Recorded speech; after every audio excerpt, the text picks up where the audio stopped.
The act of breath holding is such a natural thing for humans to play around with. And nowadays, it's very fashionable to talk about breath holding techniques and record-breaking breath hold times. What are the 3 main ways that people tend to practice breath holds? Number 1, after an exhalation. Number 2, after an inhalation. And number 3, after a bout of hyperventilation. What's the difference? What is going on physiologically that would actually impact your breath hold time? And which one of these strategies do you think will allow you to hold your breath the longest? Let's take a look.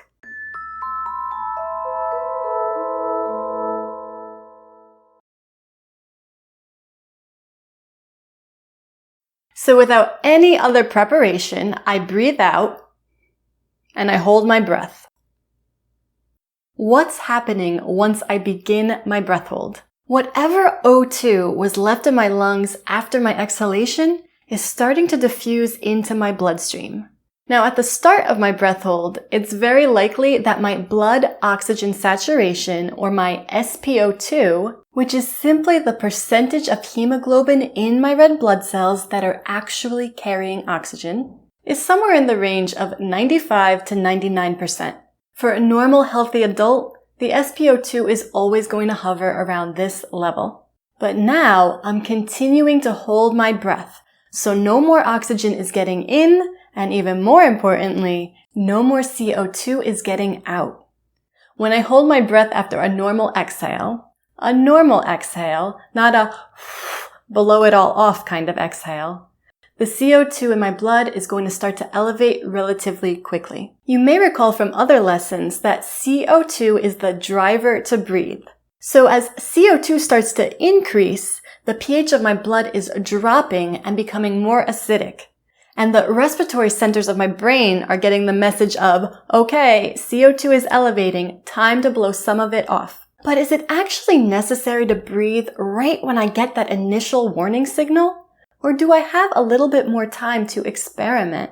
And even more importantly, is there positive adaptation to be gained by desensitizing myself to elevated levels of CO2 and ultimately desensitizing myself to that initial warning signal to breathe? Let's be very clear that when I get that initial signal to breathe, which may be accompanied by a spasm in my diaphragm, it is not necessarily because my blood oxygen saturation, or my SpO2, has dropped to the level of hypoxia, or low oxygen. It's much more likely because my CO2 levels are rising, and the body is incredibly sensitive to even subtle changes in CO2. So if the CO2 in my blood is typically 40 millimeters of mercury pressure, that's the unit we use to measure CO2, and while I'm holding my breath, it elevates even a little bit to say 42 millimeters of mercury pressure, my body is going to respond. Remember, there is still plenty of oxygen circulating through my blood when I get this initial signal to breathe. Depending how long I've been holding my breath, my SpO2 might still be in the low 90s, far from any potential danger zone. So this desire to breathe has nothing to do with the loss of oxygen. It has everything to do with my intolerance for even the slightest increase in CO2. So now let's say I continue holding my breath. I've been trained to understand that I do not need to immediately respond to that initial signal to breathe, that I can safely continue to hold my breath beyond that initial signal, that there's still plenty of oxygen circulating through my blood. So now CO2 is elevating even more, right? Because it has no way of escaping my body. Well, what are the benefits? Why would I want to allow this? CO2 happens to stimulate your vagus nerve and can create a sense of calm in the body if you don't freak out the moment it starts to elevate. It's a vasodilator, which means it allows the blood vessels to expand, lowering your blood pressure. And it's a bronchodilator, meaning it helps to open the airways. So one of the benefits of practicing breath holds in this way is that it helps to decongest the nose and open the airways. But more importantly, CO2 is what signals the hemoglobin in your red blood cells to actually release oxygen from the red blood cells in order to enter your muscles, your tissues, your organs, places like your heart and your brain, for much needed oxygenation and nourishment. So is it great to have a surplus of oxygen available in your bloodstream at all times? Sure. But it's not really doing you that much good if that oxygen never reaches the places you need it most in your body in order to produce energy. CO2 is critical for allowing oxygen to reach the places where you need it most. This type of breath hold strategy is known as hypoxic, low oxygen, hypercapnic, high CO2 training. So as I continue to hold my breath in this scenario, my blood oxygen saturation, or my SpO2, will eventually drop. But this hypoxia is being measured based on the amount of oxygen being carried in the red blood cells. So in this case, in this conscious controlled exercise, I'm allowing my levels of CO2 to rise and my blood oxygen saturation to drop temporarily to hypoxia so that I can flood my muscles, my tissues, and my organs with much needed oxygen. If I am voluntarily allowing my oxygen levels to temporarily drop, that does not imply that there is not enough oxygen in my body. Quite the contrary, in fact. Instead, I am taking that oxygen from my bloodstream and putting it to the places where I need it the most. This is the paradox of breathing. The air hunger that comes from elevated levels of CO2 in your blood stimulates you to breathe, which your brain interprets as, I'm not getting enough oxygen. When in fact, if you can prolong that sensation of air hunger, that desire to breathe, your body will get access to even more vital oxygen than it normally would if you just immediately responded to that initial urge to breathe. In exposing yourself more regularly to elevated levels of CO2 in the blood, you are also exposing yourself more regularly to a more acidic environment or a lower pH. This can create a positive adaptation in the buffering system of your body, helping to delay the onset of lactic acid, breathlessness, and fatigue, a huge adaptation for sport and for life. And remember that spasm of the diaphragm that I mentioned earlier? Well, you can think of that as resistance training for your respiratory muscles. Breath holding puts an extra load on your diaphragm, either forcing it to contract against resistance or to hold steady without contracting, kind of like an isometric hold. So you can use your breath hold practice as a type of strength and endurance training for your diaphragm.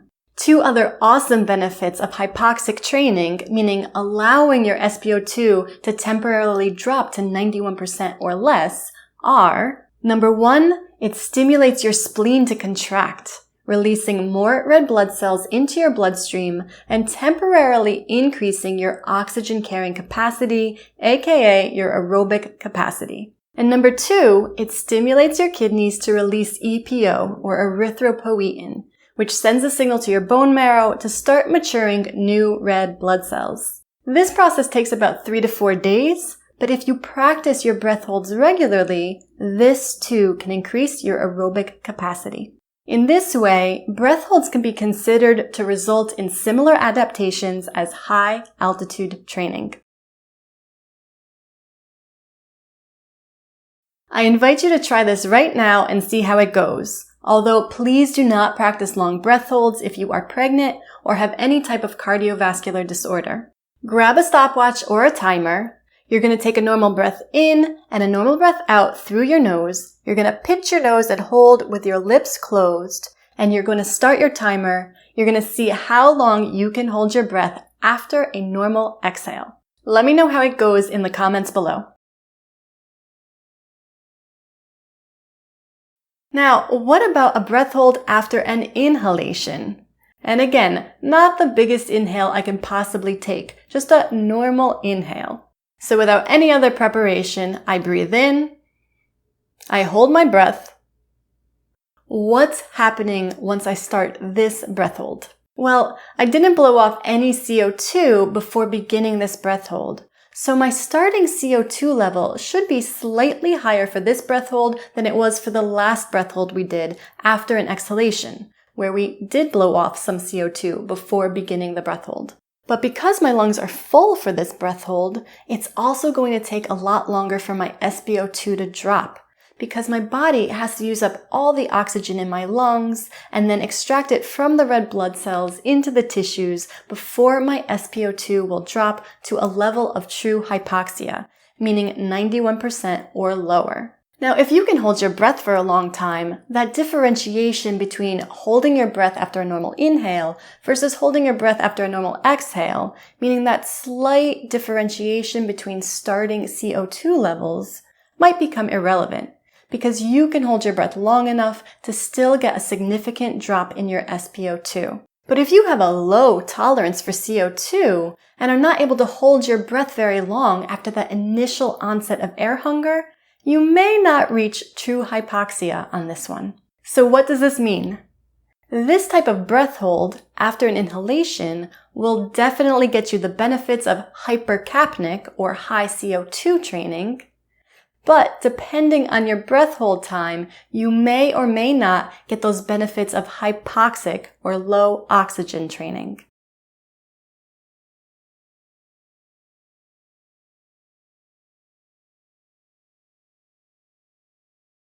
So you can still use this type of breath hold to improve your CO2 tolerance. You can use it to add an extra load to your respiratory muscles and train the strength and endurance of your diaphragm. You can use it for its vasodilation and its bronchodilation effects. So this type of breath hold should still help to decongest your nose. But if you are not reaching true hypoxia, meaning an SpO2 of 91% or lower, you are not necessarily going to get those benefits of improved aerobic capacity that come from spleen contraction and EPO release from your kidneys. I want to quickly throw in another caveat to this one. We have to remember that breathing is not just biochemical. There's also a psychological component to breathing.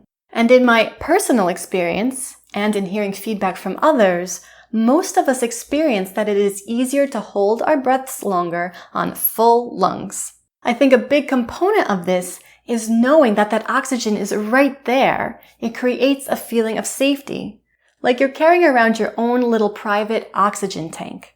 And that psychological sense of safety allows you to hold your breath longer. Now, this sort of defies the idea that CO2 should be building up faster on a breath hold after an inhale because you didn't blow off that CO2 before beginning your breath hold. So the other thing that could be happening here is that as you continue to hold your breath after the inhale, CO2 is still diffusing out of the bloodstream into the lungs, and even though it is building up, it is dispersing through lungs that are still relatively full of oxygen, thus dampening the warning signal that's getting sent to your brain.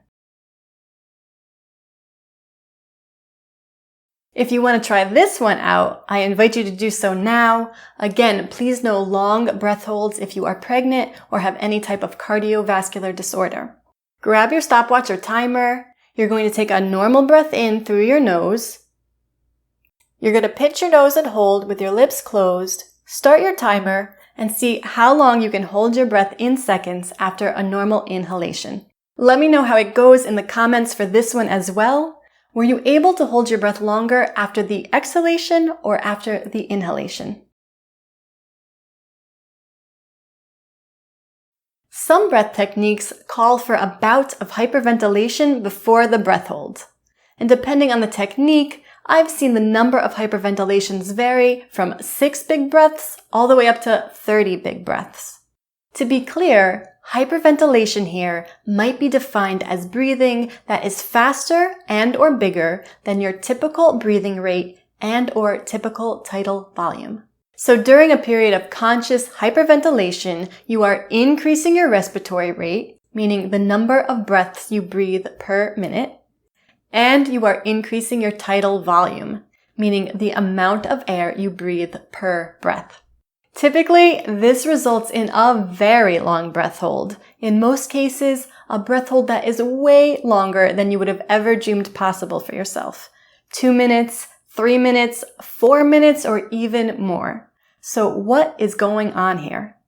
As you're hyperventilating, taking in these fast, big breaths, you start to blow off a lot of CO2. And I mean a lot. 20 to 30 big breaths can reduce the CO2 in your blood by 50%. So your CO2 is reduced by 50%, and then you go to do your final exhale of your final hyperventilation and go into your breath hold. And you keep holding your breath, and you keep holding your breath, and you keep holding your breath. And suddenly, it's very easy and totally unstressful to keep holding your breath for a very long time. You're not freaking out, you're mentally calm, your diaphragm isn't spasming, and your brain isn't getting any urgent signal to breathe. Why? Well, remember, what is your primary stimulus to breathe?